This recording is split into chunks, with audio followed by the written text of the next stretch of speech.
Secretary of State. Thank you, Mr Cosby. This, of course, is the first of 4 days of committee on the Scotland Bill, and I do want to assure the member for Edinburgh East, whose contribution I enjoyed, that I will be listening and reflecting. And contrary to what perhaps the honourable member for Perth and North Perthshire suggested, this is not the one opportunity for changes to this bill. I'll also, just to be clear, be meeting with the Devolution Further Powers Committee of the Scottish Parliament next week to discuss the points that they have raised in their report.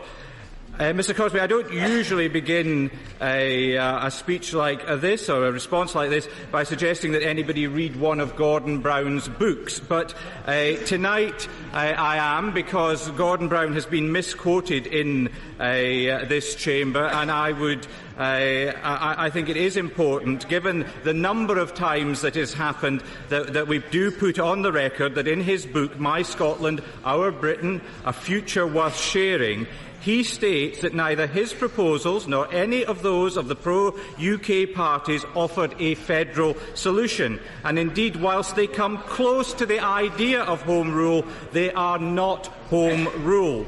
Therefore, it is a myth that has again been perpetrated this evening that Gordon Brown either called for federalism or for Home Rule. And I'd like...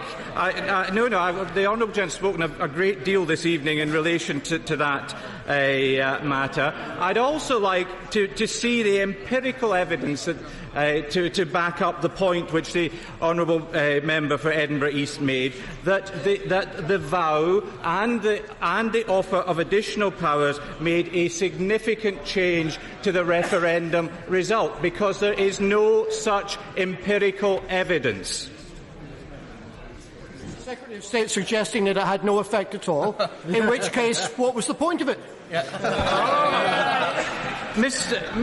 Mr Cosby, what I'm suggesting is that the honourable gentleman can't bring forward a shred of evidence to suggest that it was these proposals that changed the referendum result, and that somehow the people of Scotland have been defrauded. The people of Scotland voted decisively no in the referendum. They voted for a strong Scottish Parliament within the United Kingdom.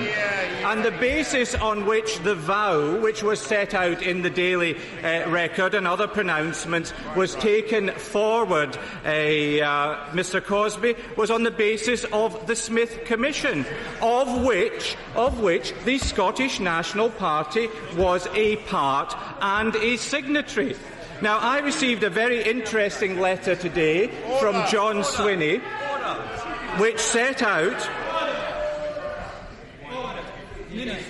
I received a very interesting letter today from John Swinney, the Deputy First Minister of Scotland, who was a signatory to the Smith Commission recommendations, who now tells me that the Smith Commission report recommendations which he signed were incoherent.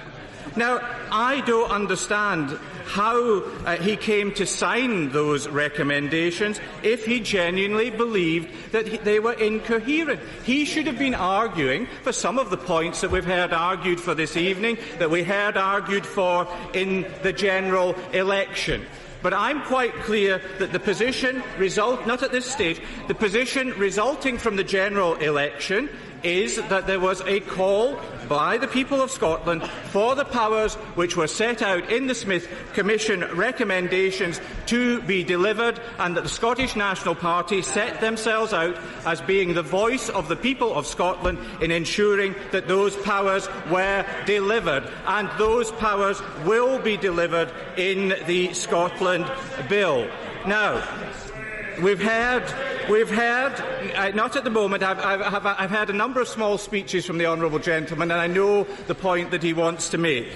Mr Cosby, we've heard one point which I don't agree with from some of my right honourable friends behind, and I don't believe that there is an inevitability of conflict and division in governments working together. And despite what we regularly read in the media, or we hear on the television, or here in this chamber, this government actually works very closely with the Scottish Government on a whole range of important matters for the benefit of the people of Scotland. And this government remains continually committed to working for the benefit of the people of Scotland. And in a very good example, Mr Crosbie, this week, or last week I should say, was the meeting between the Deputy First Minister and the Chancellor of the Exchequer. And a very, very constructive meeting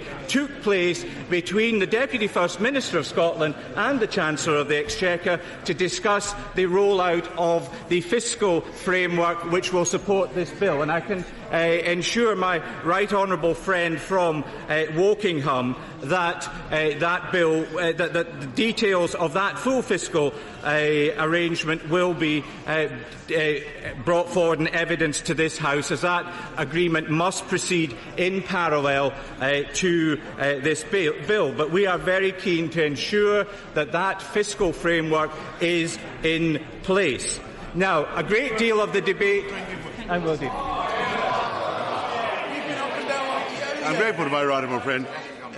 When pressed on the possible difficulties of fiscal autonomy, the reaction of the SNP members is to point out to the tremendous new levels of growth which will be achieved by the Scottish economy and the added GDP which will flow from their enlightened measures. They're not the first politicians I've heard attribute those kind of consequences to their economic policy. If it fails, they imply that any deficit would be the liability of the UK government and the British taxpayer. Yeah. So can he assure me that a fiscal framework, which is still to be achieved, will include some real fiscal discipline? So we can't have an unsuccessful devolved government running up enormous additions to the United Kingdom's debt and deficit. Mr Crosbie, I can give that assurance, because what will be required to meet the various spending commitments that we hear sprayed around not just this chamber but across Scotland that the Scottish National Party will eventually have to tell the people of Scotland how much tax is to rise by to pay for all the measures that they propose. And the honourable gentleman for Dundee very carefully avoided any detail in relation to tax when he set out the case for full fiscal autonomy. He criticised the proposals in this bill in relation to income tax, in the devolution of the bands and rates, and indeed the additional provision that there could be a 0% rate. So in fact the only thing that the honourable gentleman was arguing for was that the Scottish Government should be able to reduce the personal allowance. Now, I don't quite understand how that will benefit either the less well-off in Scotland or the Scottish economy. The full range of other income tax powers, £11 billion, are coming to Scotland as part of this bill. Very grateful to the Secretary of State. When will he be able to share with the House the proposals to adjust the grant formula? Because obviously they're going to have more spending and they're going to have tax revenues of their own. Because my constituents in England are very interested in what the grant formula will look like. I made clear in my earlier remarks that we would, in early course, bring forward details of the full fiscal framework as it's being negotiated. For arguments, many of which I have to concede the honourable member from Edinburgh South set out, I was not convinced by the case which was put forward tonight for full fiscal autonomy. I wasn't convinced by the red-blooded version which my right honourable friend from Gainsborough made to deliver the Scottish National Party manifesto commitments, and I wasn't convinced by the SNP full fiscal light proposals sometime, somewhere, somehow.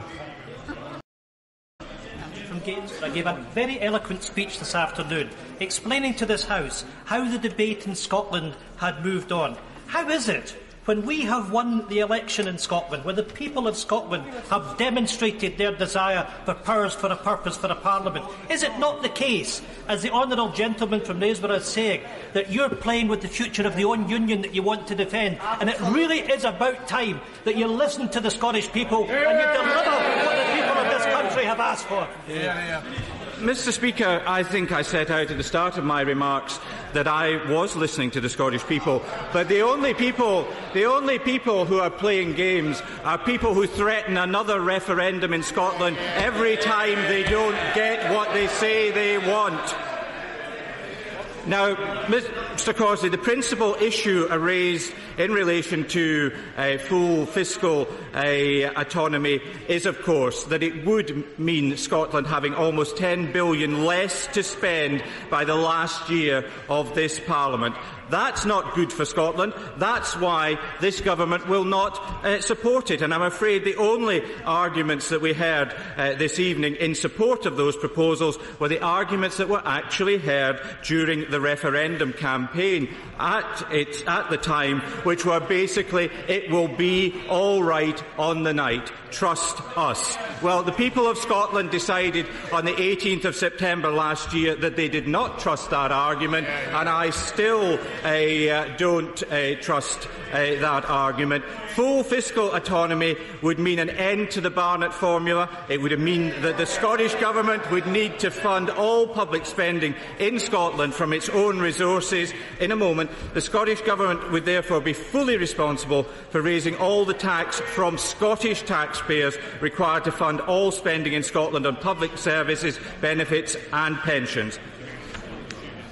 The Secretary, while he's finishing this part on full fiscal autonomy, just confirm to the House, though, that in terms of the principles underlying Smith, we have no detriment and no advantage simply because of devolution itself, that there will be a negotiated financial framework between the Scottish and UK governments for the devolution in this legislation. And, of course, we already have limited borrowing consent in the 2012 bill to fill holes in revenue, notwithstanding they're too short and the repayment terms too short as well. But can he confirm, no detriment, no advantage, principles, there will be a negotiated financial framework for this legislation, and that there's already revenue borrowing powers in statute? Mr. Speaker, what I can confirm is the Scottish National Party signed up to the Smith Commission Agreement.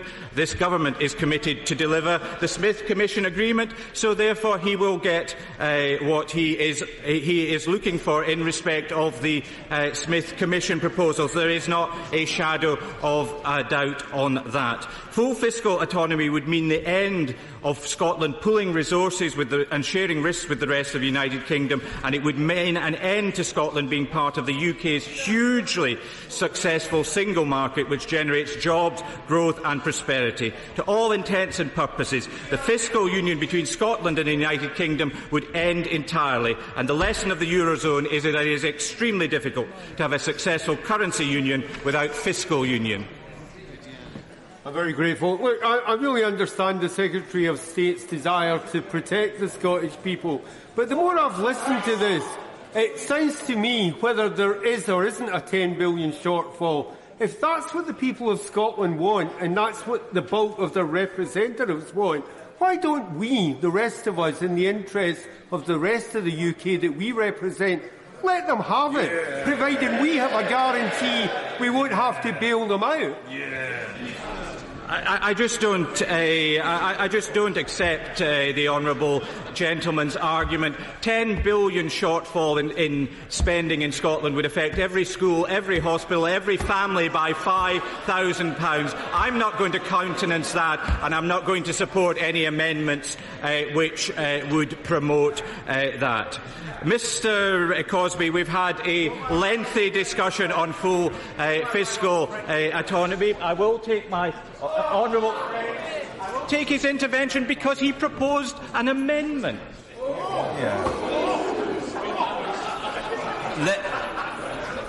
Let me be quite clear. Those of us who propose full fiscal autonomy and the scrapping of the Barnett formula are also arguing that there should be a block grant based on Scotland's needs and not on England's spending, to have a real Parliament making real decisions, and that's what the Scottish people want.